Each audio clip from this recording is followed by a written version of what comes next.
Dear students, good morning. आज जो ई lecture बनाने जा रहे हैं वो सिविल इंजीनियरिंग के 201 subject code strength of material के यूनिट 1 का पार्ट है और जो 1.6 और 1.7 उसके पॉइंट को कवर करता है। Poisson's ratio, this one is the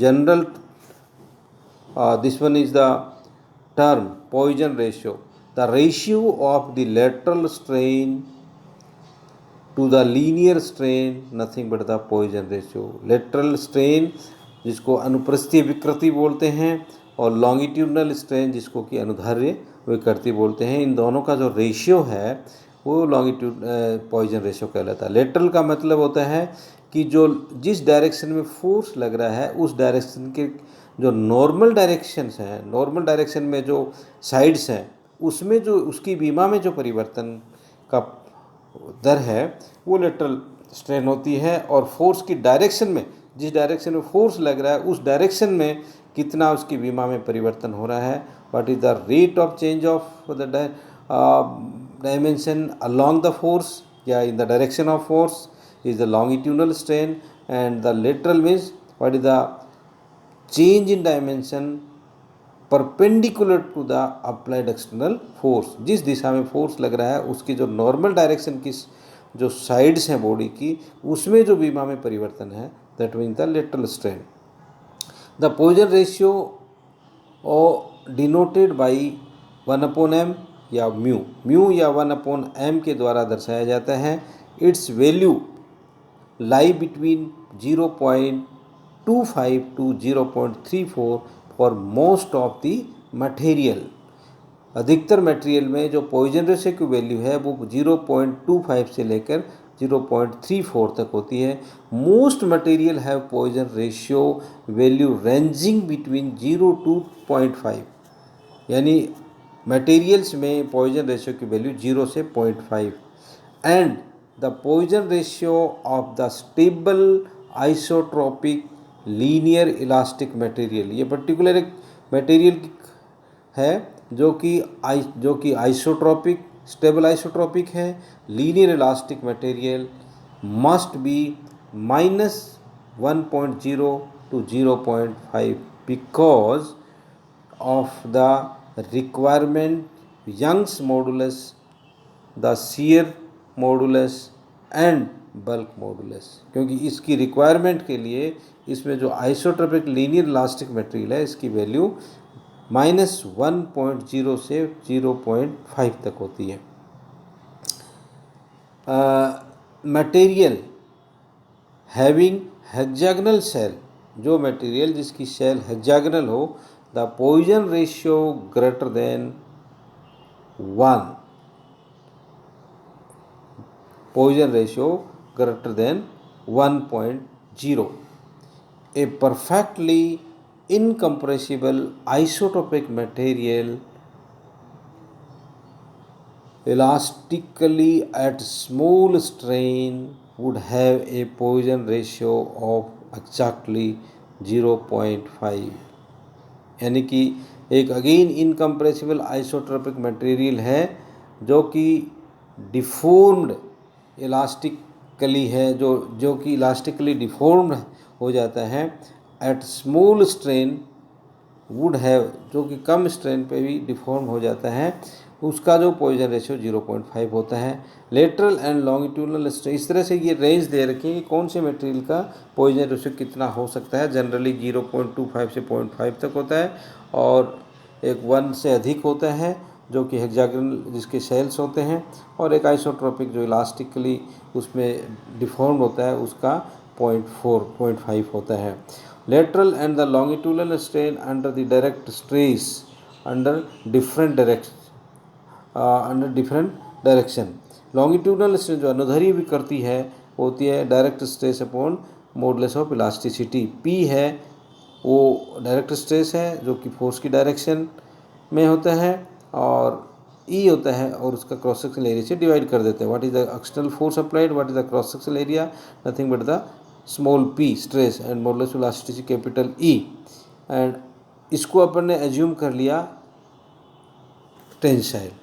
फिर जो लॉन्गिट्यूडनल स्ट्रेन है और लेटरल स्ट्रेन है वो एक दूसरे के हमेशा अपोजिट नेचर के होंगे। अगर एक टेंसाइल है लॉन्गिट्यूडनल तो जो अनुप्रस्थ होगी लेटरल स्ट्रेन होगी वो कंप्रेसिव नेचर की होगी।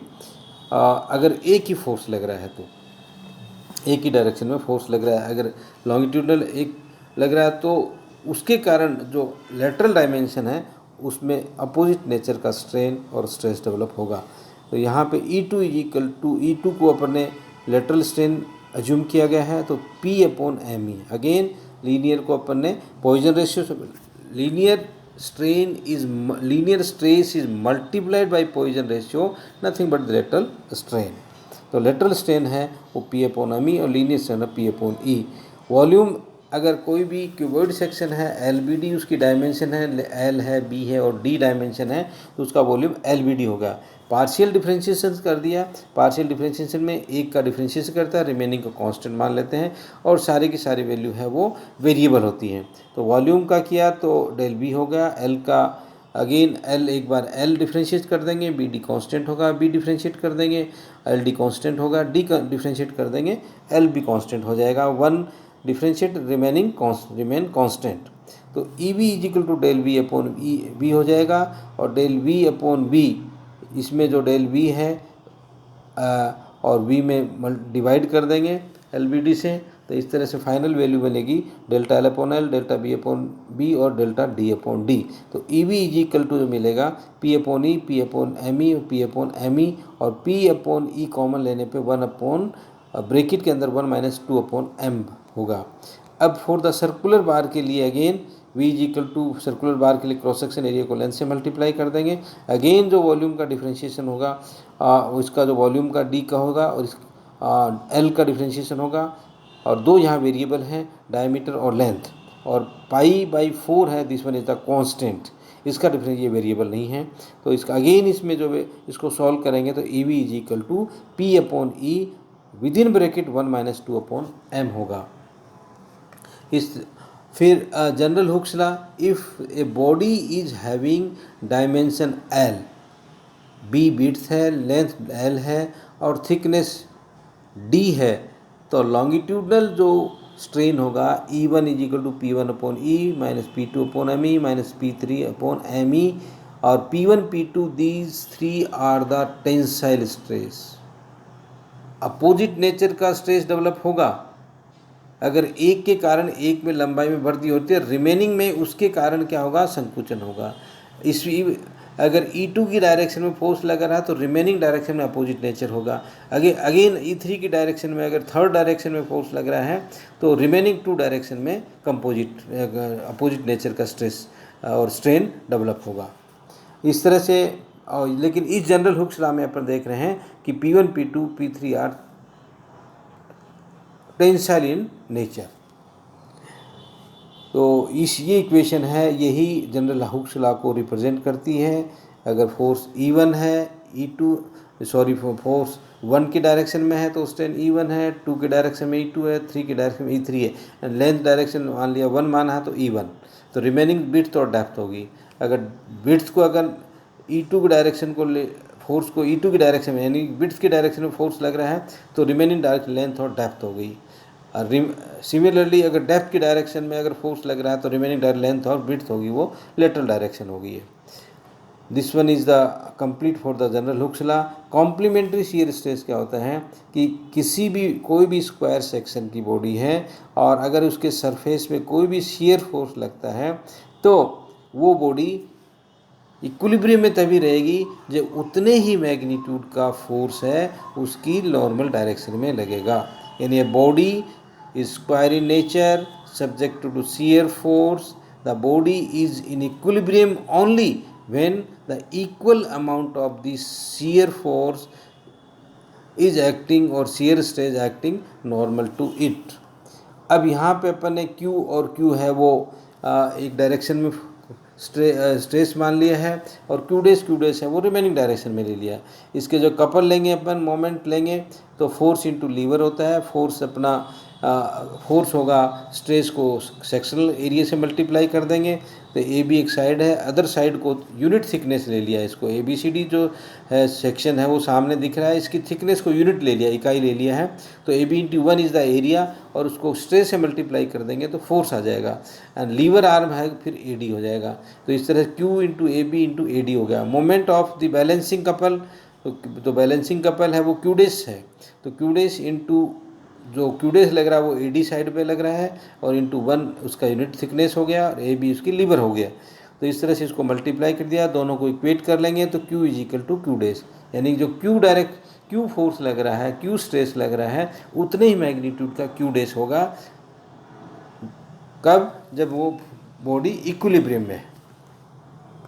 A statically equilibrium, a stress in a given direction cannot be exist without a balancing shear stress of equal intensity in a direction right angle to it। यानी कि कोई भी statically equilibrium body है, square in nature है, और उस पर कोई किसी भी सरफेस पे कोई भी shear स्ट्रेस लग रहा है, तो बॉडी इक्विलिब्रियम में है, तो उतने ही बैलेंसिंग की कंडीशन में उतने ही मैग्नीट्यूड का स्ट्रेस उसकी नॉर्मल डायरेक्शन में लगेगा।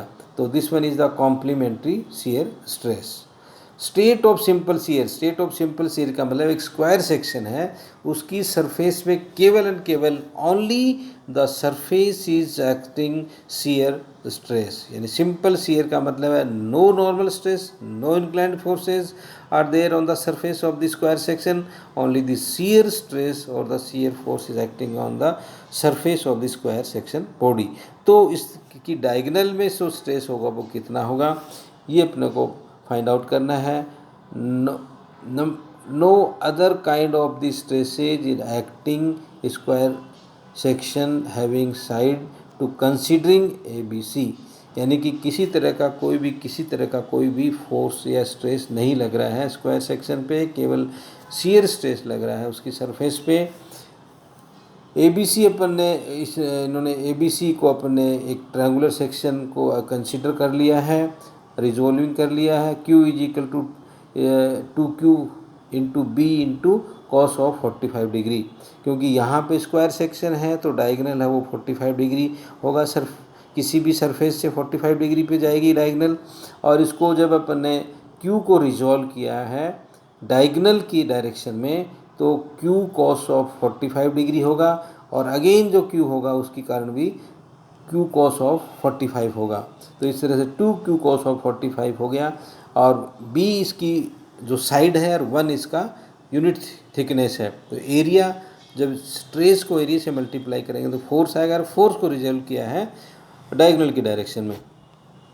Assuming P is the tensile stress produced on the diagonal. अब अपन ने कोई भी अज्यूम कर लिया है कि एक जो लीनियर स्ट्रेस है, P जो लीनियर स्ट्रेस है वो उसमें डेवलप हो रहा है डायगोनल में। तो P इंटू AC इंटू 1, क्योंकि P अगेन स्ट्रेस है, AC इसकी एक साइड होगी, 1 उसकी अदर साइड होगी, यूनिट थिकनेस है। तो इस तरह से इसमें जो फोर्स होगा, टेंसाइल फोर्स होगा, P इंटू AC इंटू 1 होगा। अब इन दोनों को इक्वेट कर देंगे, शियर स्ट्रेस के कारण इसमें कितना फोर्स आ रहा है, और उसमें एज्यूम किया है लीनियर स्ट्रेस है वो कितना आ रहा है। तो दोनों को इक्वेट किया तो P is equal to Q आया। इस मीन्स अगर कोई भी स्क्वायर सेक्शन है उसमें उसकी सरफेस पे ओनली शियर स्ट्रेस लग रहा हो, तो डायगोनल में जो लीनियर स्ट्रेस होगा वो उतने ही मैग्नीट्यूड का डेवलप होगा। अब दोनों डायगोनल हैं, एक में टेंसाइल नेचर होगा तो दूसरे में कंप्रेसिव होगा। क्योंकि अपन ने पूर्व में पढ़ा है कि अगर कोई भी स्क्वायर सेक्शन है उसमें शियर स्ट्रेस लग रहा है तो डायगोनल में जो स्ट्रेसेस डेवलप होंगी वो अपोजिट नेचर की होगी, एक में अगर टेंसाइल है तो दूसरे में कंप्रेसिव होगी। तो इस तरह से इसमें स्टेट ऑफ सिंपल शियर में यही है कि अगर केवल स्ट्रेस लग रही है, शियर स्ट्रेस लग रही है, तो डायगोनल में जो लीनियर स्ट्रेस होगी वो शियर स्ट्रेस के इक्वल होगी। लाइकवाइज शियर स्ट्रेन के बारे में इसको दर्ज किया गया है कि स्क्वायर सेक्शन है ABCD, BC के अलॉन्ग जो AD है वो इसको फिक्स कर दिया गया है, BC में शियर फोर्स लगा दिया है, B पॉइंट है B1 पे शिफ्ट हो गया है, C पॉइंट है वो C1 पे शिफ्ट हो गया है। इस तरह से अपन देख रहे हैं कि CC2 is perpendicular to AC, और ये सारा का सारा इसमें एंगल कोण इज इक्वल टू चाप अपॉन त्रिज्या, angle is equal to arc upon radius होता है। इस तरह से अपने इस जो ट्रायंगल है C1 और C2 वाला, इसमें राइट एंगल ट्रायंगल है, समकोण त्रिभुज हो गया है, और समकोण त्रिभुज में अपन एंगल ये जो angle is equal to arc upon radius. तो अब यहाँ पे अपन देख रहे हैं कि इस समकोण त्रिभुज में और sec 45 degree AC upon CD होगा, और cos 45 C1 C2 upon CC2 होगा। अब इन दोनों को अपन देख रहे हैं कि स्ट्रेन इन द डायगोनल में, डायगोनल स्ट्रेन क्या होगा कि जो AC है, जो डायगोनल में क्या परिवर्तन हुआ वो C1 C2 है, और डायगोनल ओरिजिनल डायगोनल कितनी है AC है। तो C1 C2 अपॉन AC, और C1 C2 की वैल्यू यहाँ से वैल्यू पुट कर दी है अपन ने कोस एंगल की टर्म्स में, और C1 C2 को सेक की टर्म्स में पुट कर दिया। इस तरह से उसको सॉल्व किया तो E इज इक्वल टू आ रहा है 5/2। मीन्स अगर कोई भी स्क्वायर सेक्शन का एक एंड फिक्स है, दूसरे जो एंड पे अगर शियर फोर्स लगाया जाता है तो उसमें जो शियर स्ट्रेन डेवलप होता है, और ई जो लॉन्गिट्यूडनल स्ट्रेन डेवलप, डायगोनल में जो स्ट्रेन होगा वो लॉन्गिट्यूडनल स्ट्रेन होगा और शियर स्ट्रेन होगा, उन दोनों में रेशियो कि E is the half the shear strain. Means a square section which one end is fixed, other end is subjected to shear force or shear stress, and then the diagonal linear strain is half the shear strain in the body। अब इस 5/2 है, phi की value Q/N होता है, is equal to Q/N हो गया। तो इस तरह से ये फार्मूला कंप्लीट हो गया है। तो these are the relation between the E and phi and P and Q, कि अगर केवल शियर स्ट्रेस है तो उसकी डायगोनल में स्ट्रेस जो डेवलप होता है उसमें क्या रिलेशन है, और एक शियर स्ट्रेस लग रहा है तो उसकी डायगोनल स्ट्रेन और शियर स्ट्रेन में क्या रिलेशन है, ये इस तरह से दर्शाया गया है। This one is the complete for today. Thanks students.